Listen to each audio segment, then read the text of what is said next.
네, 5월 5일 울산 화요모임 영상으로 드린 예배, 또 이 영상을 보고 계신 분들 진심으로 환영을 합니다.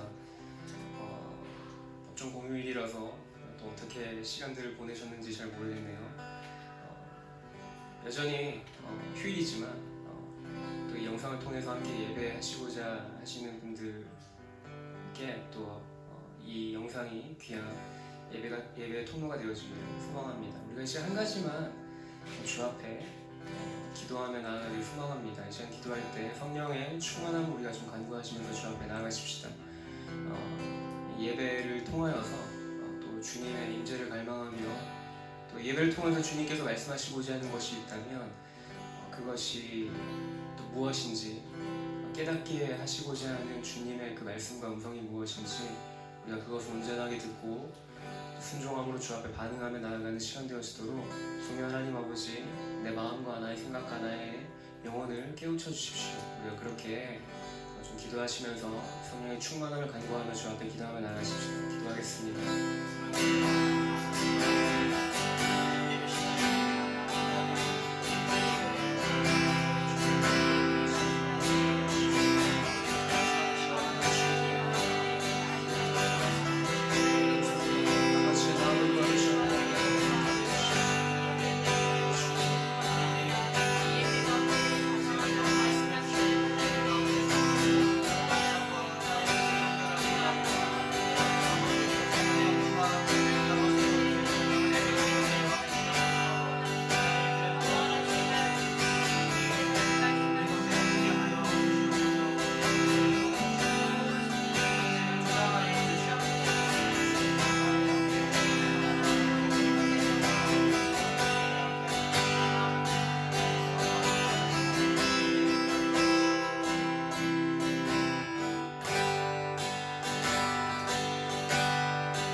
자리,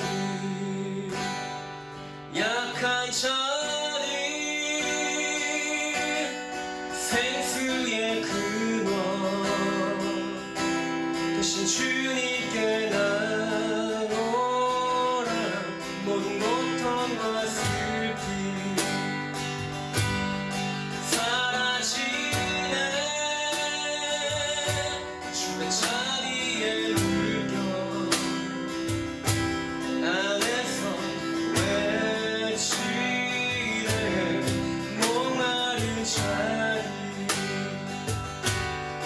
약한 자리,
소리쳐 외치네.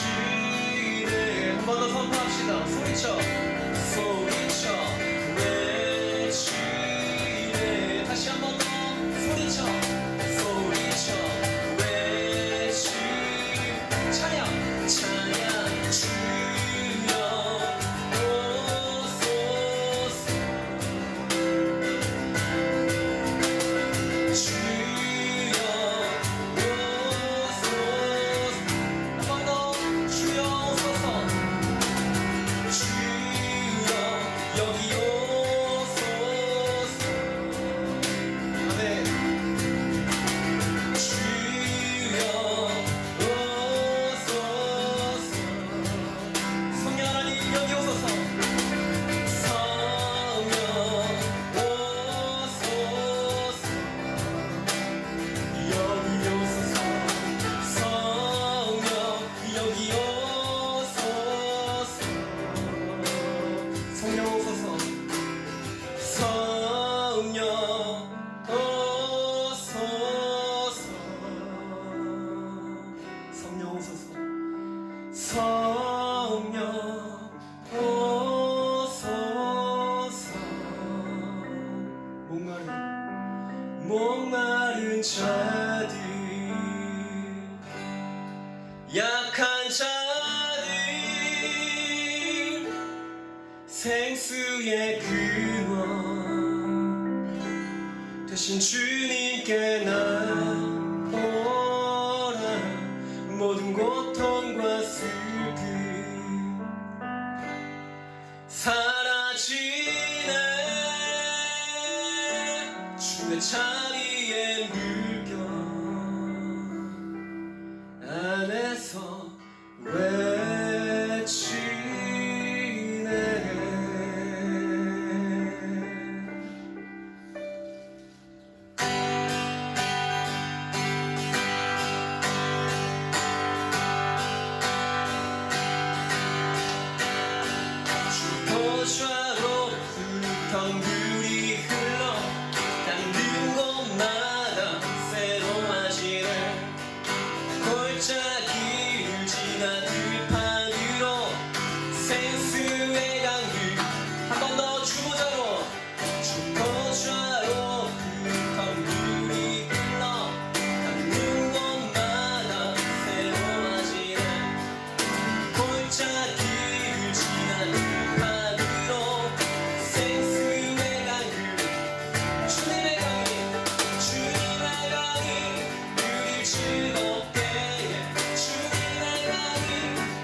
마지막으로 한번 더 주님의 강이 우리 즐겁게 춤추게 주님의 강이 우리 새롭게 기쁨으로 충만케 하네 주 계신 곳 나 찾으리 주님 앞에 나가 주의 어디 한 번 더 주 계신 곳 주 계신 곳 나 찾으리 주님 앞에 나가 주의 어디 날 새롭게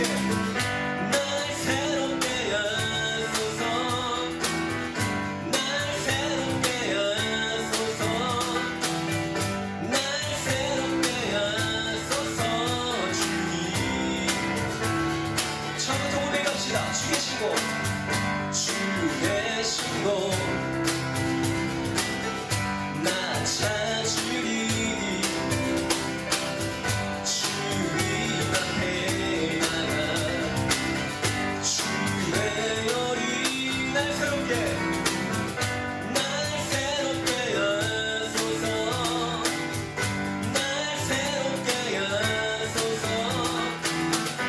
날 새롭게 하소서 주님 날 새롭게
내 삶을 안으신 그 사랑만으로 나 완전하네 비교할 수 없는 그 사랑 이제 다른 것들은 내게 힘없는 내 삶을 안으신 내 삶을 안으신 그 사랑만으로 나 완전하네 비교할 수 없는 그 사랑 이제 다른 것들 내게 힘없네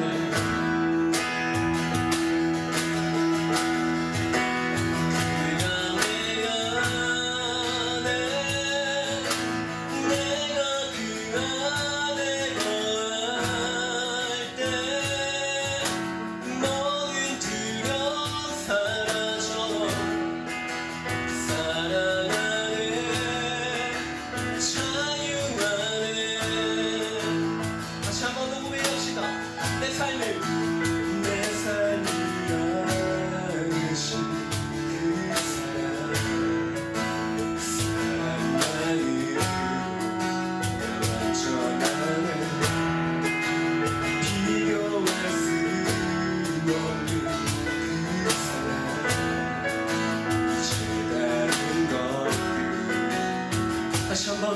삶을 하듯이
내 삶을 하듯이 그 사랑만으로 완전하네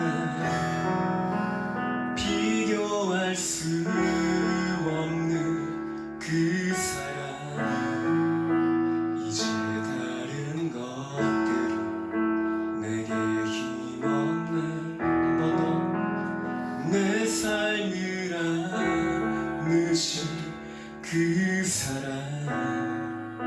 그 사랑만으로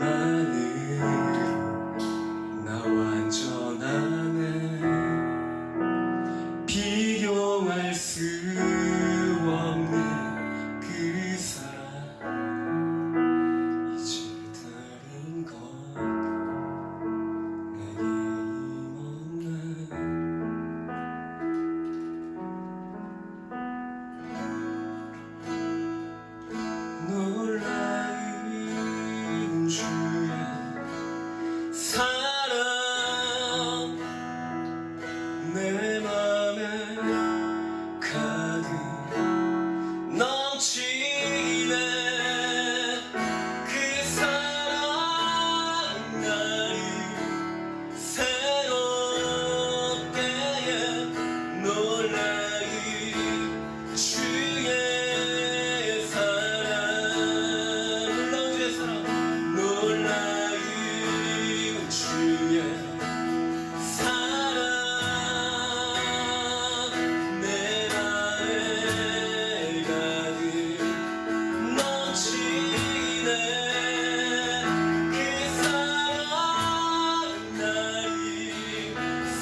지내 그 사랑 나를 새롭게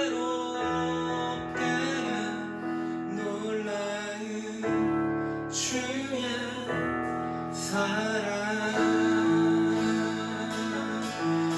이제 들어 주 보나 그리며 날 새롭게 주님의 사랑을 만지시니 내 모든 그려 사라지는 복빛 속에 주를 들고 이리로 주와 떠난 갈보리 언덕 넘어 주 안을 온전케 된 너도 노래 갑시다. 이제는 들어 이제는 들어 주 보내 날 새롭게 주님 사랑을 만지시 모든 그녀는 사라지고 속에도 주를 띠로 이리로 주와 건넌 갈보리 언덕 넘어 뛰어나 주 안에 온전케 다시 한번 더 이제는 들어 이제는 들어 주 보내 그리며 날 새롭게 주님의 사랑 날 만지시니 내 모든 그녀는 사라지네 복빛 속에도 주를 들고 이리로 주와 건넌 갈보리 언덕 넘어 주 안에 온전케 폭풍 속에도 주를 들고 믿음으로 주 건넌 갈보리 언덕 넘어 그어나 주와 온전케 되리 주 앞에 나와 주 앞 나와 제사를 드리는 마음 여보 내 삶을 드리는 주를 봅니다 끝없는 사랑 나 외우시기 다시 한번 더 외웁시다. 주 앞에 나와 주와 나 제사를 드리는 마음여 내 삶을 드리는 주를 봅니다 끝없는 사랑 나 오시기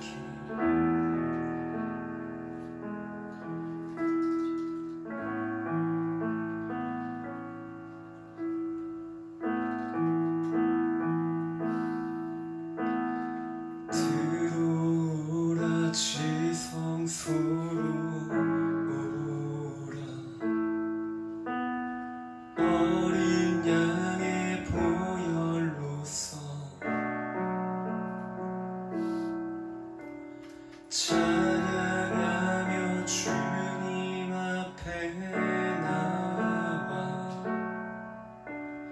보좌 앞에 경배하세. 들어오라 지성소로 오라. 어린 양의 보혈로서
시간 마지막으로 한 가지를 좀 주 앞에 기도하며 나아가길 소망합니다.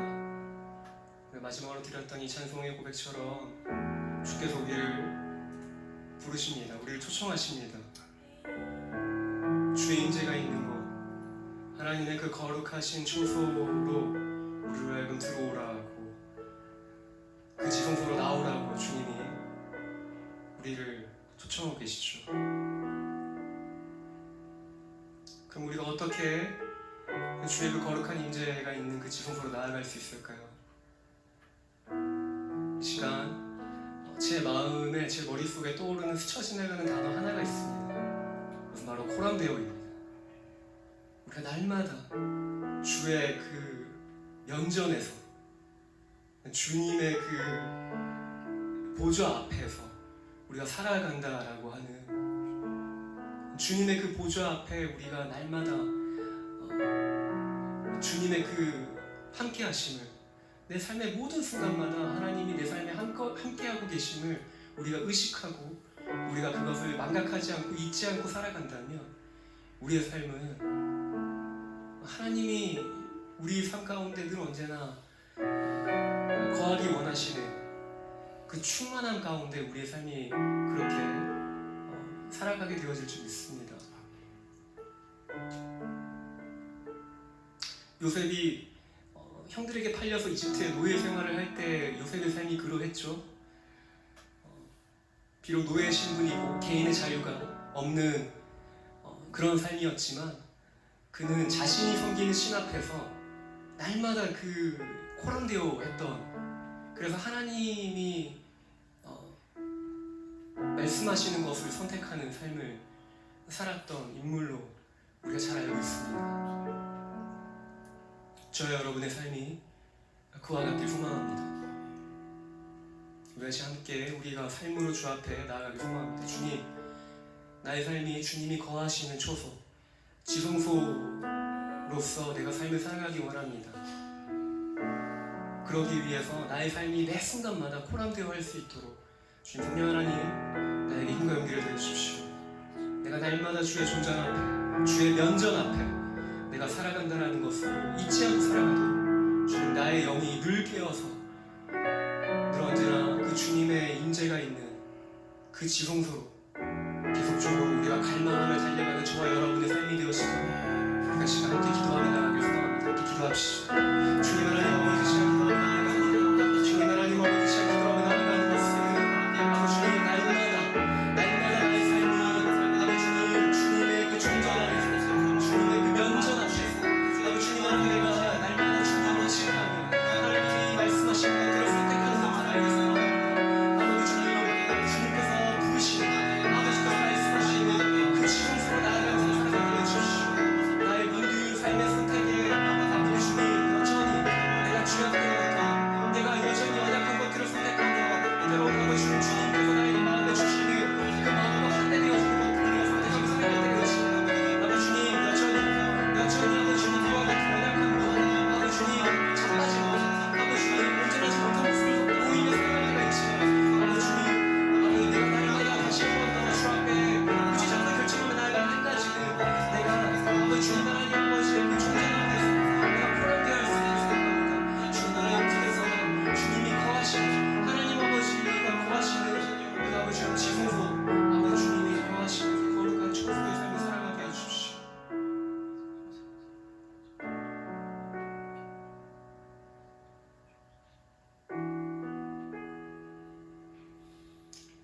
사랑하는 주님, 우리의 마음에 주의 초소를 삼으시고 주께서 거하실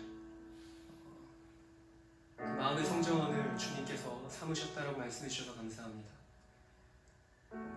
우리가 날마다 주님이 우리 마음에 찾아오셔서 주의 임재가 있는 하나님의 그 충만한 그 거룩한 임재 안에 우리가 계속적으로 살아갈 수 있도록 주님께서 우리 마음 가운데 말씀하시고 계시하여 주시고 깨닫게 하여 주시는 것을 우리가 선택하며 살아가도록 성령 하나님 우리를 도와주십시오. 그렇게 우리의 삶을 통하여서 하나님의 거룩한 나라를 이루어 가실 줄 믿습니다. 감사합니다. 감사드리며 거룩하신 우리 주 예수 그리스도 이름으로 기도드립니다.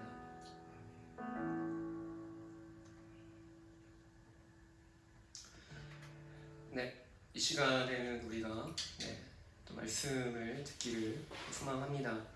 이 시간 말씀 전해주실 때에는 울산지부 지부장으로 섬기고 계시는 원종명 간사님께서 나오셔서 또 말씀을 전해주시도록 하겠습니다.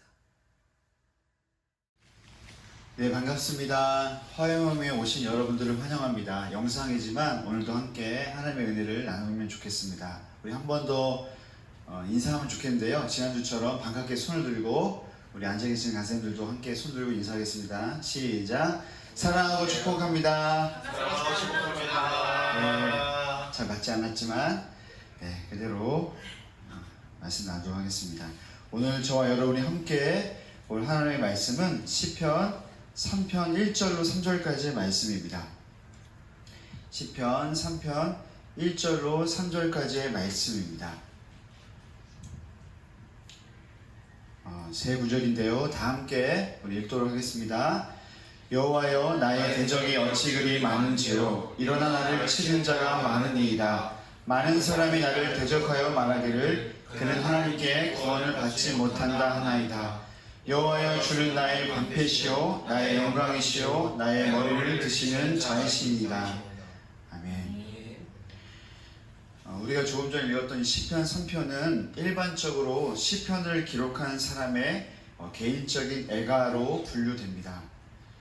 보통 애가라고 이렇게 말할 때는 이미 일어난 재난에 대한 슬픔을 표현한 것을 이제 애가로 말하는데요. 반면에 이 시편은 현재 위험이나 임박한 위험 가운데서 하나님의 보호하심과 도우심을 구하고 있는 시라고 알려져 있습니다. 시편을 기록한 사람을 기자라고 부르는데 이 시편 기자는 자신을 둘러싸고 있던 적들에 대한 불평으로 기도의 시를 시작하고 있습니다. 그 부분이 1절과 2절에 표현되고 있는데요.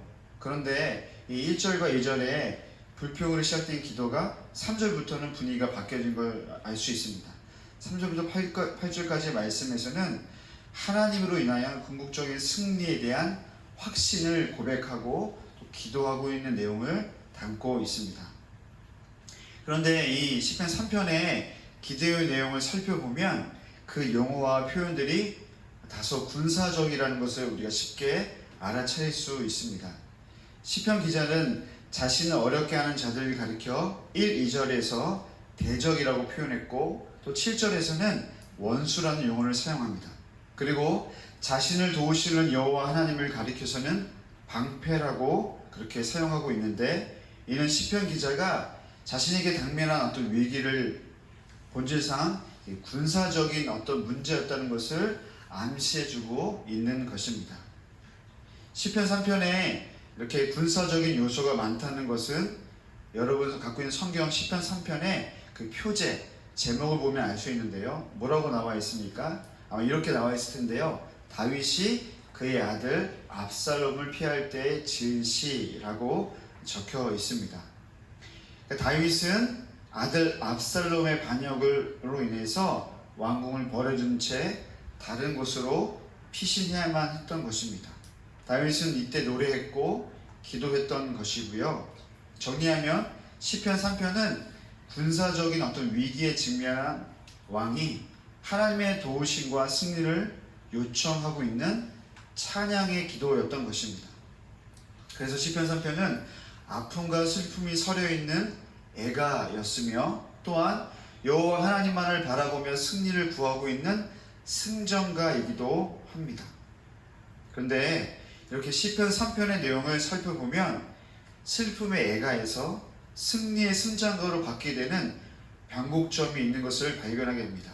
변곡점이란 어떤 곡선이 바뀌는 자리를 나타내는 점을 의미하는데요. 어떤 흐름이 바뀔 때 우리는 이 기점을 가리킬 때 변곡점이라고 표현합니다. 예를 들면 코로나19 바이러스 감염증을 생각해 보면 여러분 코로나19가 주춤하다가 크게 확산되었던 지점이 있었습니다. 어떤 확진자가 집단이 밀집해 있는 곳에 방문해서 그런 일들이 발생했는데요. 이 사건을 시작으로 여러 지역 내에 집단 감염이 발생되었고, 이렇게 코로나19 확진자 수가 이렇게 감소되었다가 확산되었던 이 지점을 가리켜서 우리는 코로나19 확산 변곡점이라고 부르기도 하죠. 이렇듯 시편 3편에서도 애가에서 승전가로 바뀌는 변곡점이 등장합니다. 시편 기자의 기도 내용의 흐름이 바뀌는 그런 변곡점이었던 것입니다. 이 시편 기자는 이 변곡점을 기점으로 이전과는 전혀 다른 모습을 보이게 됩니다. 그 변곡점에 해당되는 구절이 바로 오늘 우리가 읽었던 3절의 내용입니다. 우리가 한번 3절을 다시 한번 읽어보면 좋겠는데요. 함께 읽어볼까요? 시작. 여호와여, 주는 나의 방패시요 나의 영광이시요 나의 머리를 드시는 자이시이다. 아멘.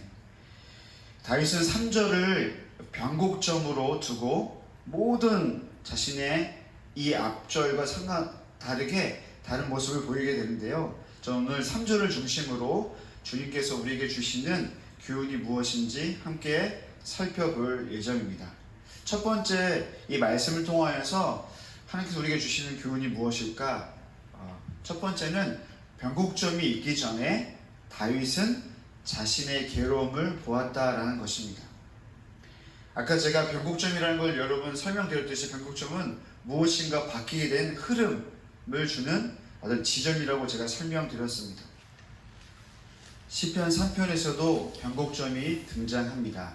시편 기자의 기도 내용의 흐름이 바뀌는 변곡점이 있습니다. 시편 기자는 이 변곡점을 기점으로 이전과는 전혀 다른 모습을 보이게 됩니다. 그 변곡점에 해당되는 구절이 바로 오늘 우리가 읽었었던 3절의 내용에 해당됩니다.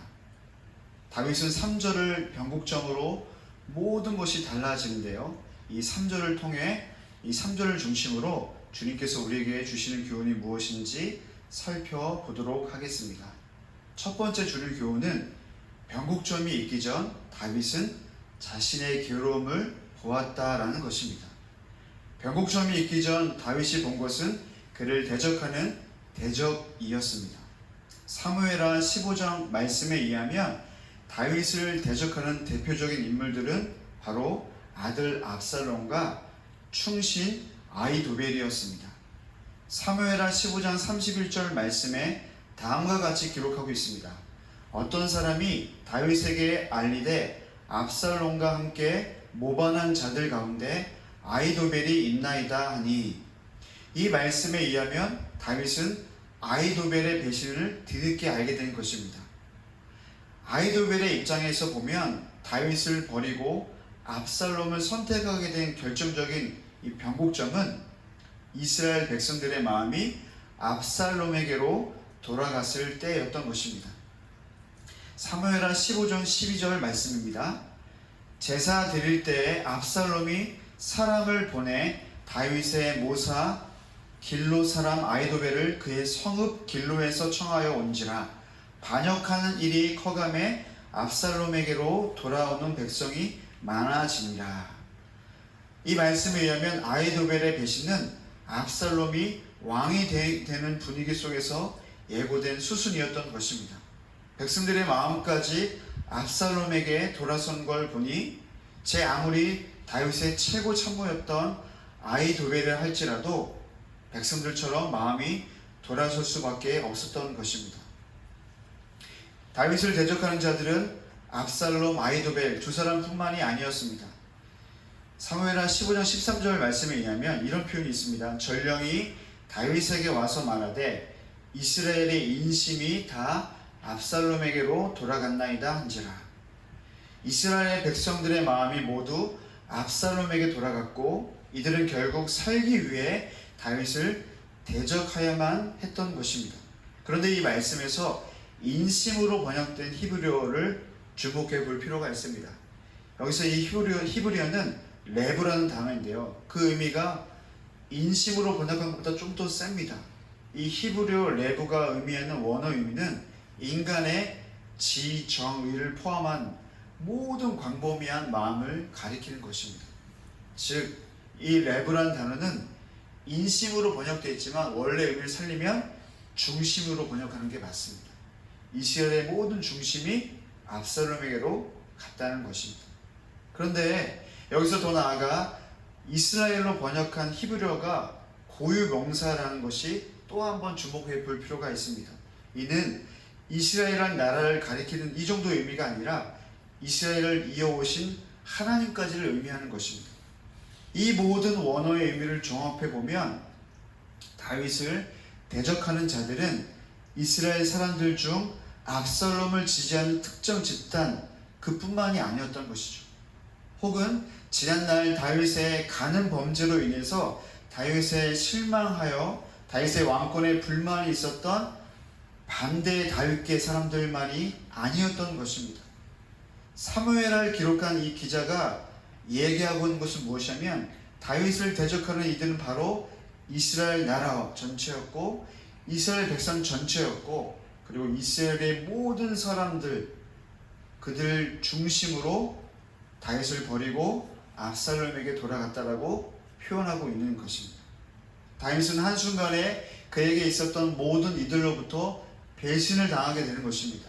그를 향하여 다윗은 만만이라고 외쳤던 이들도 충성스러웠던 신하 아히도벨도 심지어 아들 압살롬까지 모두 다윗에게 돌이켜 그를 버리고 있는 것입니다.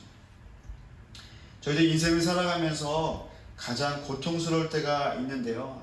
아마 이때는 우리를 믿었던 자가 우리와 가까이 있었던 자가 우리의 뒤통수를 치는 것 같은 배신을 경험할 때가 아닐까 생각이 듭니다.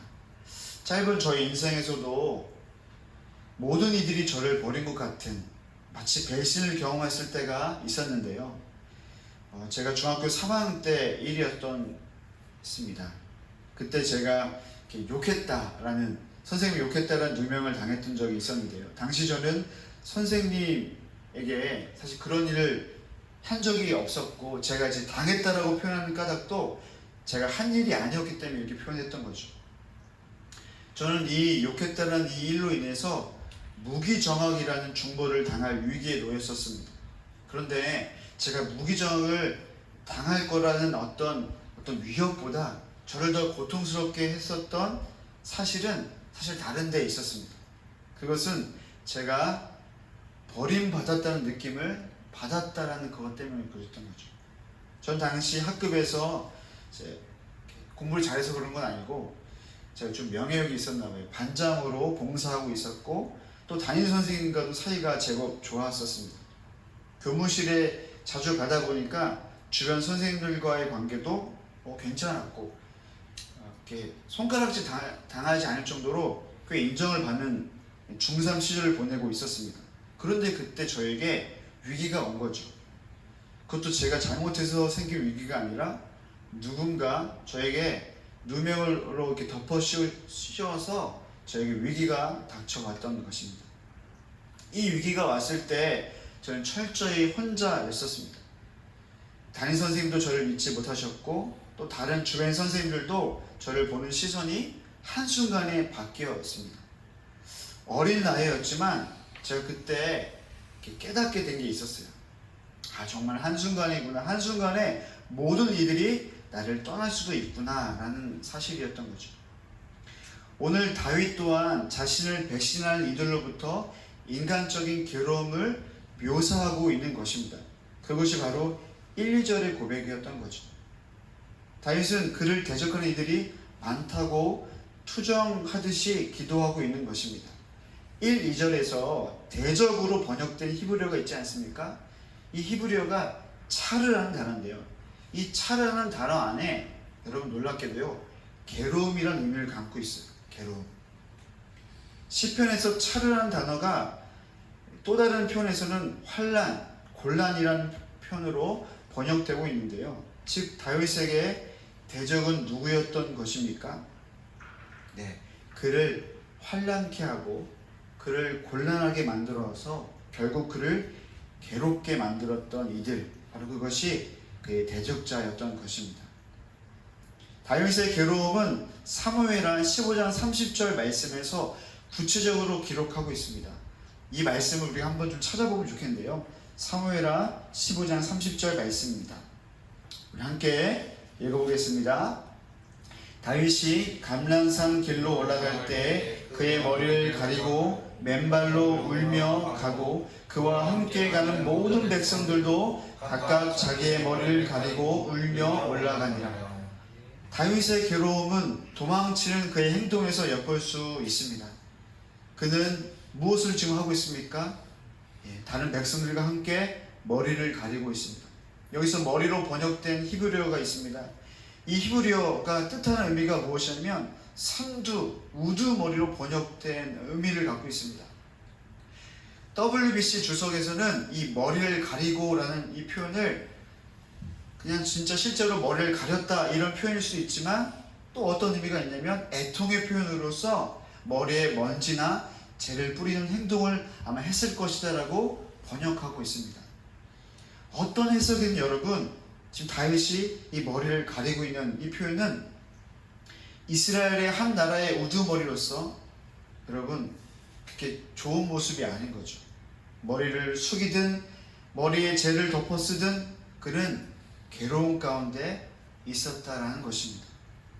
다윗이 어쩌면 자신의 인생 가운데 변화를 경험하지 못했던 까닭, 변곡점을 맞이하지 못했던 까닭은 여러분 1절 2절에서 우리가 알 수 있듯이 그가 괴로움 가운데 있었기 때문에 그랬던 것입니다.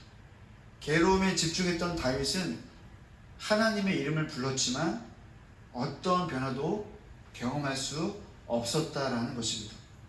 그 괴로움의 시작은 어쩌면 자신의 죄와 자신의 간음이라는 이 과오에서 시작되었지만 아들과 충신 그리고 백성들까지 모든 사람들이 자신을 떠나고 버린 이 배신으로 이어져 그게 달했던 것입니다. 그래서 그는 여호와의 이름을 불렀지만 자신의 괴로움에 집중했었던 것입니다. 여러분 이것을 통해 우리가 알 수 있는 것은 무엇입니까?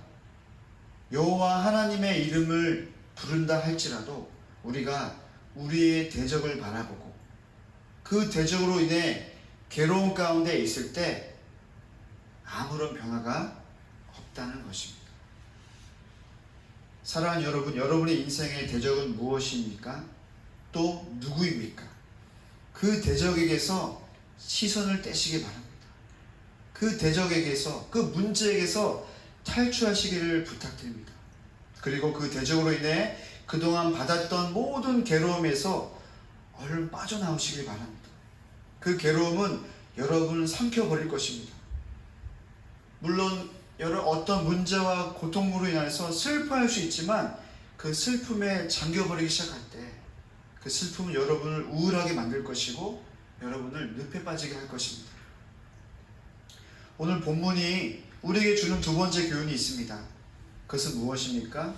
여호와가 어떤 분이신지 고백하라는 것입니다.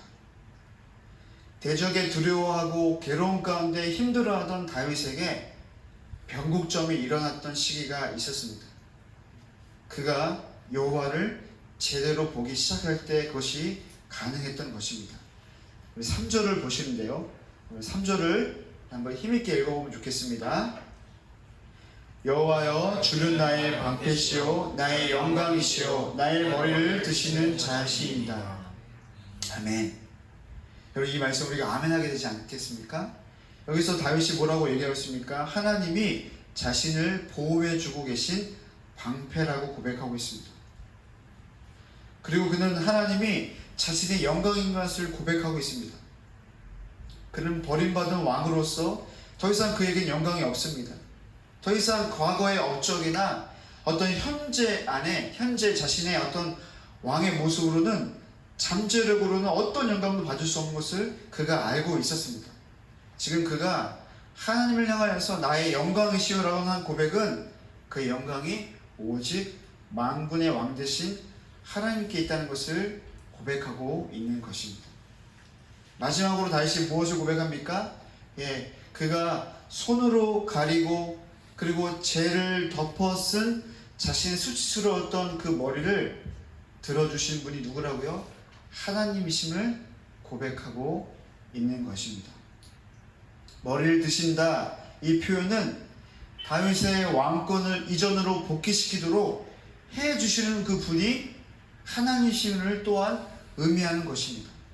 결국 머리를 들어 올리신다는 이 표현은 다윗의 절망스러움을 희망으로 옮겨 가도록 해주시는 분이 하나님이시라는 것을 고백하고 있는 것입니다. 그런데 제가 말씀을 보면서 한 가지 좀 의문점이 생겼어요. 1절에도 여호와여라고 고백하고 있고요, 3절에도 여호와여라고 고백하고 있는 거죠. 무슨 이야기죠? 다윗은 괴로움 가운데 있을 때도 여호와 이름을 불렀고, 그리고 아까 제가 앞서 설명드렸던 뭔가 변화의 시점이 있었을 때에도 여호와여라고 고백하고 있다는 것입니다.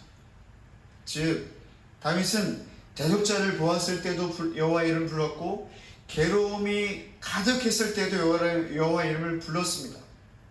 여기서 1절과 3절에 여호와로 번역된 히브리어는 예호바라고 표현하고 있는데요, 이 예호바는 히브리인들이 여호와를 가리켜 부르는 이름이었습니다. 이 예호바가 담고 있는 의미는 이런 것이죠. 영원히 존재하는 자, 이런 의미를 담고 있습니다. 하나님이 영원히 존재하는 자라고 고백하고 있는 것입니다.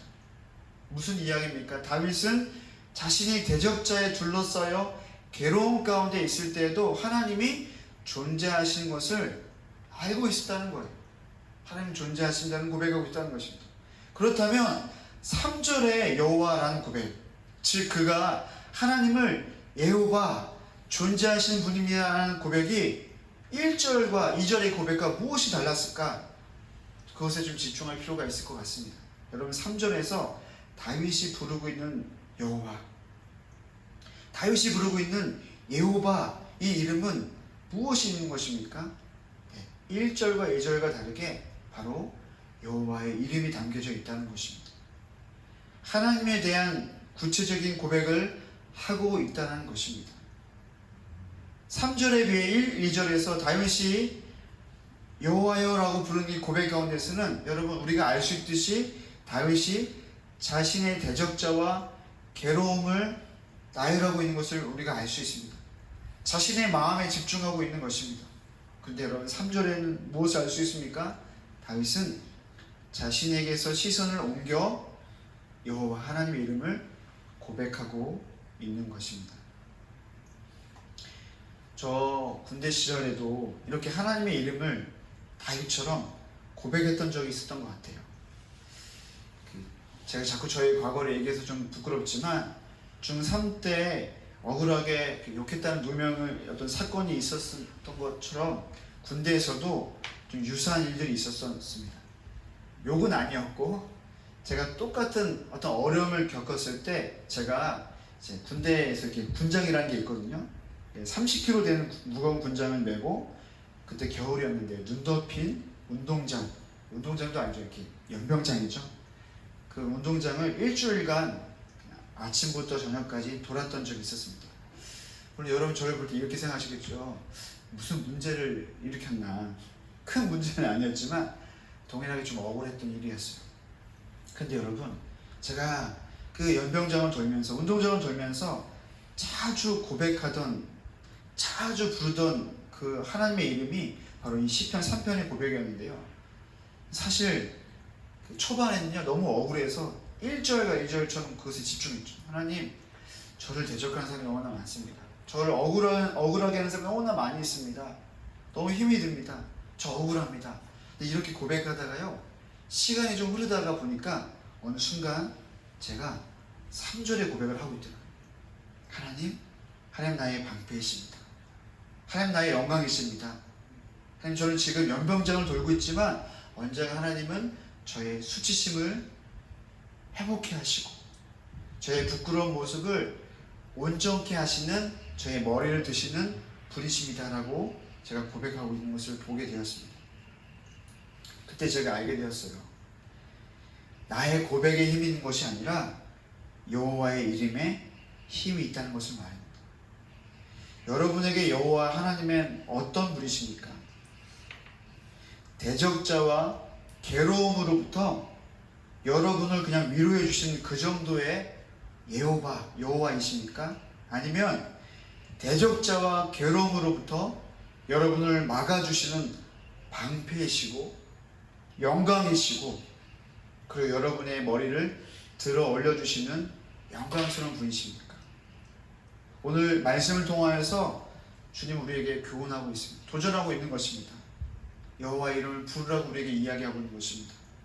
여호와의 이름을 우리의 문제와 우리의 괴로움 가운데 사장시키지 말고 하나님이 어떤 분이신지 꺼내어서 선포하라고 우리에게 이야기하고 있는 것입니다. 사랑하는 여러분, 오늘 주께서 우리에게 도전하고 있습니다. 여호와의 이름을 부르라고 말입니다. 여호와의 이름을 여러분의 문제와 고통 위에 두라고 우리에게 도전하고 있는 것입니다. 여러분에게 어떤 문제가 있으십니까? 여러분에게는 어떤 괴로움 가운데 있으십니까? 혹시 저의 인생처럼 오래전에 어떤 과거에 휩싸여서 어떤 억울한 문제에 휩싸여서 아직도 그 고통 가운데 괴로움 가운데 있으십니까? 여러분 거기서 빠져나오십시오. 여러분 거기서 그냥 위로만 받지 마시고 그곳에서 여러분을 승리케 하시고 여러분의 그 억울함과 여러분으로부터 손가락질하는 것 같은 모든 사람들로 여러분을 막아주신 그 방패 되신 주님께 나오시길 바랍니다. 그리고 찬란스러운 아주 높으신 그 주님으로 인하여서 그 영광을 경험하신 여러분 되시길 축복합니다. 마지막으로 하나님이 어떻게 하신다고요? 아직 다윗의 머리를, 다윗의 신분을 변화시키지 않았지만 다윗이 고백했던 것처럼 그의 수치스러웠던 머리를 들게 해주시는 그 분이 하나님이신 것을 고백했던 것처럼 오늘 말씀을 통하여 우리의 삶 가운데 새해를 향하시고 절망 가운데 희망으로 우리의 신분과 우리의 모든 위치를 변화시켜 주실 그 주님을 신뢰하며 주님께 나아가는 저와 여러분 되시기를 축복합니다. 함께 좀 기도하실까요? 오늘 시편 3편의 말씀을 통하여서 다윗의 기도가 바뀌게 된 시점, 다윗의 인생의 변곡점, 그 흐름이 바뀐 시점을 시편 3편 3절 이 말씀을 통하여 우리가 살펴보았습니다. 다윗은 똑같은 하나님의 이름을 부릅니다. 힘들 때에도 부르고 그의 눈으로 도망쳤을 때 그가 가장 아끼던 사람들이 그를 배신하고 씁쓸하게 감람산에서 너무나 초라한 자신의 모습을 보았을 때도 하나님의 이름을 불렀습니다.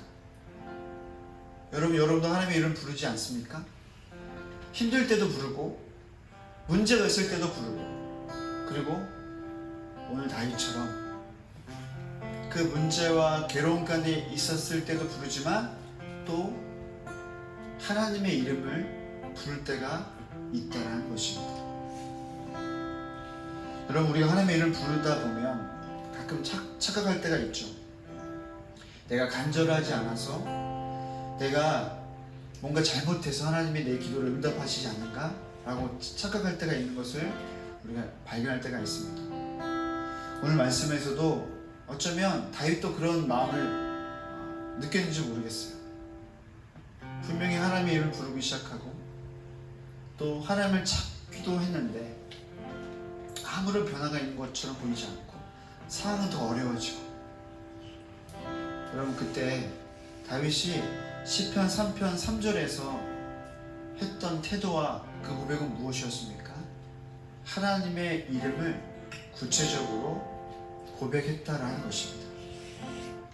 오늘 이 3절의 말씀이 구체적이지 않지만 저와 여러분에게 주는 교훈이 있는 줄 믿습니다. 무엇입니까? 우리의 괴로움과 우리의 문제에서 빠져나오라는 것입니다. 주의 이름을 부르시기 시작합시다. 하나님이 어떤 분이신지 여러분의 입술로 좀 고백하십시오. 어쩌면 다윗은 이 고백을 백성들과 함께 있었기 때문에 작은 목소리로 읊조는지 모르겠습니다. 아니 어쩌면 큰 소리로 외쳤는지 모르겠습니다. 여러분, 소리의 음량이 중요한 것이 아닙니다.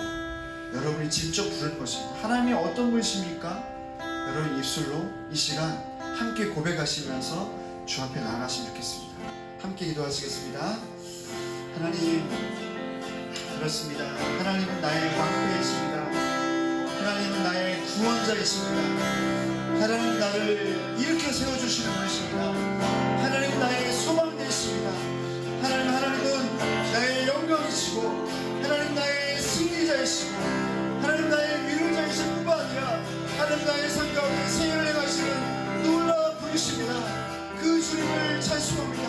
하나님, 여전히 나의 삶 가운데 문제가 있고 어려움이 있고 나를 향하여서 사람들이 평가하고 조롱한다 할지라도 하나님의 이름을 능력하게 하는 것입니다. 하나님은 세일을 하시니 충분하신 것입니다. 여호와여, 일어나셔서 세일을 하여 주시옵소서. 주님은 놀라우신 분이십니다. 오 주님, 예 주님 주시옵소서. 오 주님 주시옵소서. 여러분, 우리가 한 번 더 기도하실 때는 우리가 주 이름을 부르기 시작할 때, 하나님의 성품을 노래하기 시작할 때 하나님께서 우리 삶 가운데 새로운 일, 흐름을 바꾸셔서 마치 다윗이 경험했던 것처럼 우리 인생에도 변곡점의 은혜가 있을 줄 믿습니다. 다시 한번 기도하실 때, 주님, 우리의 삶 가운데도 동일한 주님의 은혜가 있게 하여 주시옵소서. 주님, 문제와 괴로움이 있다 할지라도 우리가 주 이름을 부르기 시작할 때 변곡점의 은혜가 있게 하여 주시옵소서. 함께 고백하며 기도하시겠습니다. 예 주님, 예 주님, 그렇습니다. 우리 주님 문제 가운데 있고 여전히 어려운 가운데 있잖아 할지라도 주님 주 이름을 부릅니다. 주 이름을 높입니다. 주님 주 이름을 선포합니다. 주님 일어나 주시옵소서. 주님, 주님께서 흐름을 바꾸셔서 상황을 바꾸시고 하나님의 문제를 바꾸셔서 일어나 주시기를 원합니다. 주님, 여호와여, 일어나 주시옵소서. 여호와여, 일어나 주시옵소서. 하나님, 일어나 주시옵소서. 오 주님, 오 주님.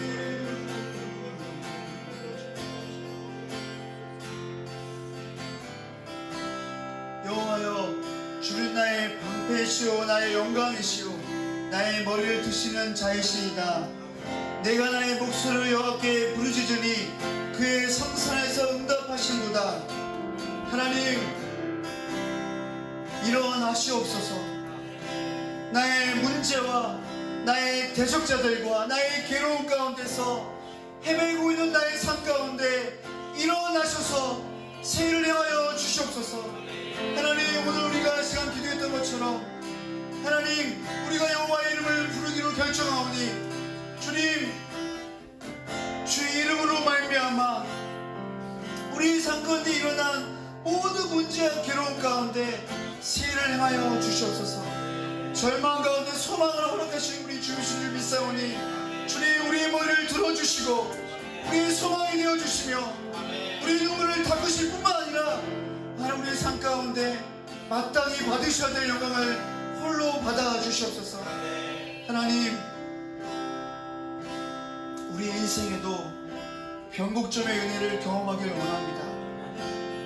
우리가 원하는 그 열매가 아니라 주님이 원하시는 그 놀라운 은혜를 경험하기를 소망하오니 오늘 이 저녁에 하나님, 우리 모두 가운데 동일한 은혜를 허락하여 주시옵소서. 쫓기는 다윗이었지만, 배신당한 다윗이었지만, 버림받은 다윗이었지만 여호와의 이름을 부르기 시작할 때 아직 승리가 임하지 않았지만 마치 승리를 경험한 그 다윗의 놀라운 주님의 은혜가 오늘 이 저녁에 우리 모두 가운데 있게 하여 주시옵소서. 주님을 높여드립니다. 주님을 찬송합니다. 감사드리고 예수님의 이름으로 기도드립니다. 우리 함께 말씀을 이어가시면서 함께 찬양하며 나가길 소망합니다.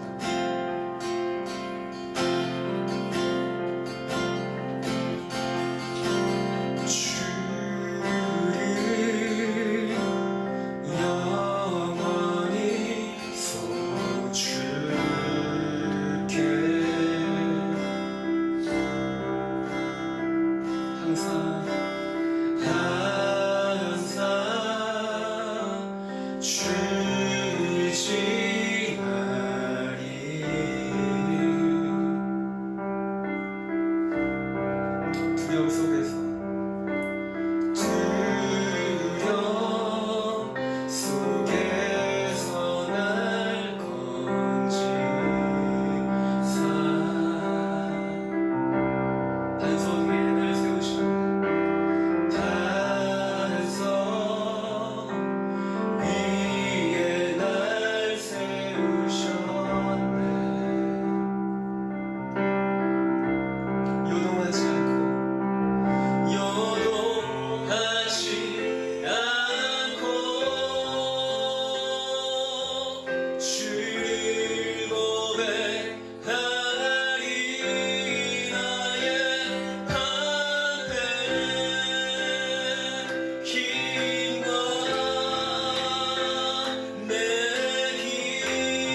상황 속에서든 우리의 방패가 되시고 우리의 힘이 되시며 주님 우리의 강한 산성이 되시고 우리의 피난처 되시는 것을 다시 한 번 더 지금 우리의 믿음의 눈을 들어서 주님을 바라보며 고백합니다. 어떠한 상황과 환경 속에서든지 주님 눈에 보여지는 그 상황과 환경 가운데 우리가 함몰되지 아니하도록 우리가 거기서 그 눈에 보여지는 상황과 환경으로 말미암아서 그냥 절망 가운데 주저하지 않도록 주님 우리에게 날마다 새 힘을 더해 주십시오. 우리가 겸손하게 고백하는 한 가지는 우리가 그러한 절망이나 우리를 계속적으로 함몰시키고 우리를 계속적으로 애워싸고 우리를 계속적으로 가두어 두려고 하는 어떤 상황과 환경 안에서 그것을 깨부수고 나올 수 있는 자유함을 누릴 수 있는 힘과 능력이 우리 스스로에게는 없다는 것을 우리가 겸손하게 고백하며 나아갑니다.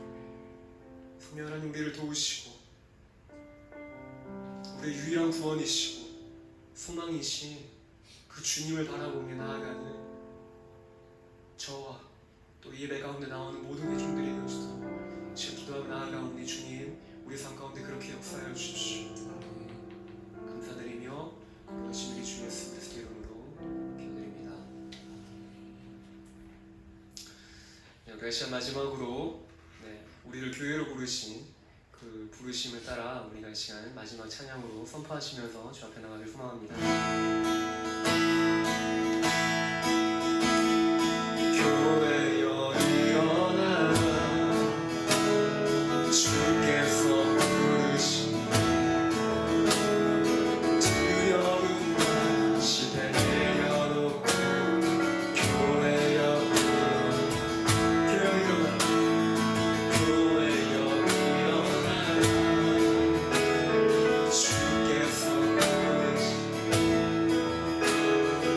부르신 삶의 자리에서 교회여 우리 세상의 빛 어두운 날 하나님의 편지 주를 주의 교회 통해 세상이 주를 노리라 일어나라 아버지 사랑으로 아버지 능력으로 서로 하나 되어 그 빛을 비추라 노래하라 아버지의 사랑이 아버지의 크심을 이 삶의 노래로 주님을 다시 한 번 더 일어나라 아버지 사랑으로 아버지 능력으로 서로 하나 되어 그 빛을 비추라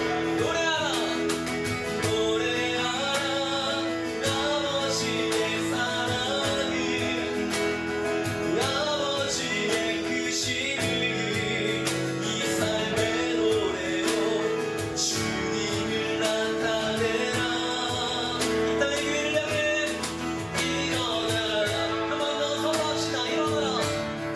일어나라 마지막으로 일어나라